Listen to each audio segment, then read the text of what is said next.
Hello বন্ধুরা, আমি সুস্মিতা। নতুন আরও একটা ব্লগ ভিডিওতে সবাইকে স্বাগত জানাই। নতুন আরও একটা দিন তোমাদের সাথে শুরু করলাম। কি কোথা থেকে ভিডিওটা দেখছো এবং কেমন আছো অবশ্যই কিন্তু কমেন্ট করে জানিও। তো আজকাল একটু বেশি ব্যস্ত হয়ে পড়েছি বাড়ির অন্যান্য কাজের মধ্যে, তাই ব্লগ বানানোর সময়টা সত্যি কথা বলতে একদম আর হয়ে উঠছে না। ওই যে হয় না, মানে অনেকের কন্টেন্ট আলাদা, অনেকে অনেক রকমভাবে ভিডিও বানায়।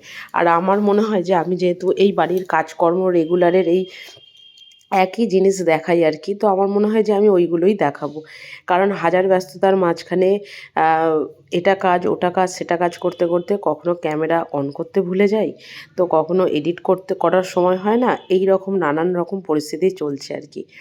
তো যাই হোক, সকালবেলা এদিকে বাসনপত্র সমস্ত কিছু গুছিয়ে নিয়ে আটাটা মেখে নিয়েছি, কারণ সকালবেলার জলখাবারে হবে হচ্ছে আজকে আলু চচ্চড়ি। তবে এটা খুব সত্যি কথা, এর আগের একটা ব্লগেও বলেছি, এবছর শীতকালে আমাদের বাড়িতে যে আলু চচ্চড়ি হয়েছে বিগত 3 বছরে এত পরিমাণ হয়ে ওঠেনি আর কি। কখনো কড়াইশুঁটি দিয়ে, কখনো টমেটম দিয়ে।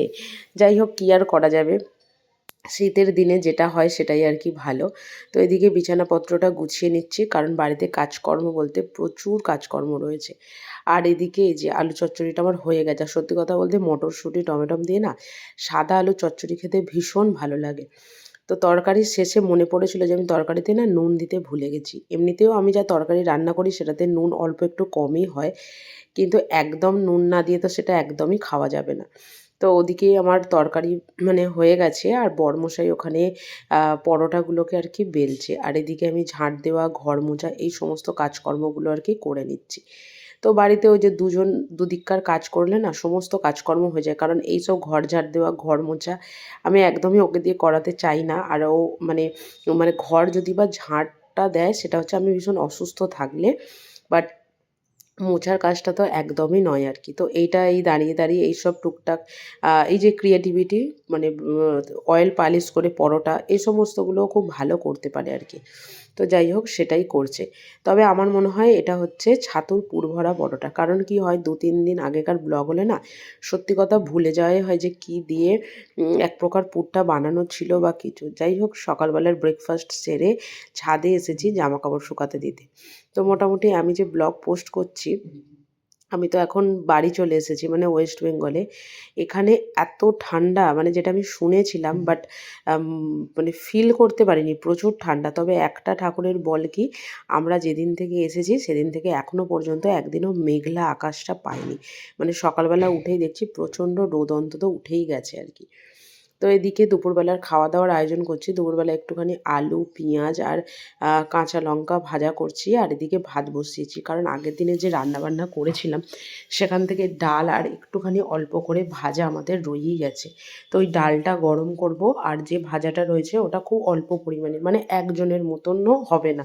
তো সেই কারণের জন্য এদিকে একটু ভাজা করে ওই ভাজাটার সাথে একটু মিক্স করে নেবো। আমাদের দুপুরবেলা খুব একটা বলতে পারি আগের দিনের খাবার আমাদের একদমই থাকে না। হ্যাঁ, রাইস চিকেন কষা করলে সেটা হয়তো একটু থাকে, বাট রেগুলারের রান্নাটা রেগুলার থাকে না। তবে এই ডালটা আজকাল একটু বেশিই রয়ে যাচ্ছে আর কি, মানে খুব অল্প পরিমাণে করতে হবে। মানে আমাদের ডাল করা হয় না, তবুও যেদিনকে করা হয় তো সেদিনকে এইরকম অবস্থাই হয় আর কি। তো যাই হোক, এদিকে মাছের ঝালটাও রান্না করে নিচ্ছি, আর এই যে এদিকে একটুখানি আদা বাটা দিয়ে নিলাম। তবে আমার মনে হয় এটাই হয়তো আমাদের গন্ডিয়ার লাস্ট মাছ খাওয়া আর কি। তো যাই হোক, সেটা তোমাদেরকে পরে একটা ব্লগে বলবো। আর এদিকে একটুখানি রেগুলারের মশলা, জিরে গুঁড়ো, ধনে গুঁড়ো, লঙ্কার গুঁড়ো, হলুদ গুঁড়ো, সামান্য পরিমাণে নুন দিয়ে এই যে মশলাটাকে এদিকে কষাতে দিয়ে দিয়েছি। আর এদিকে একটুখানি মশলাটা ফুটলে তার মধ্যে দিয়ে দেবো হচ্ছে আগে থেকে ভেজে রাখা মাছগুলো। এইভাবেই মাছের ঝাল খেতে হয়। তবে আমাকে যদি বলেন তো আমার ভীষণ ভালো লাগে সর্ষে পোস্ত দিয়ে, টমেটো দিয়ে মাছের ঝাল খেতে ভীষণ ভীষণ ভালো লাগে। মানে ওটা শুধুমাত্র সর্ষে পোস্ত দিয়ে মাছের ঝাল দিলেই আমার মনে হয় পুরো ভাতটা আমারই খাওয়া হয়ে যাবে। তো যাই হোক, এই যে এদিকে বরমশাই চলে এসেছে, আর এদিকে আমাদের খাওয়া দাওয়া সেরে এবার রান্নাঘর পরিষ্কার করছি। তো চলুন আজকের ব্লগটা এখানেই শেষ করছি। যদি কিছু ভালো লেগে থাকে একটা লাইক করবেন, শেয়ার করবেন, চ্যানেলটি সাবস্ক্রাইব করে পাশে থাকবেন। দেখা হবে নতুন আরও একটা ব্লগ ভিডিওতে, নতুন আরও একটা দিনের সঙ্গে খুব তাড়াতাড়ি। সুস্থ থাকবেন, ভালো থাকবেন, আর একটা লাইক করে দেবেন। টাটা।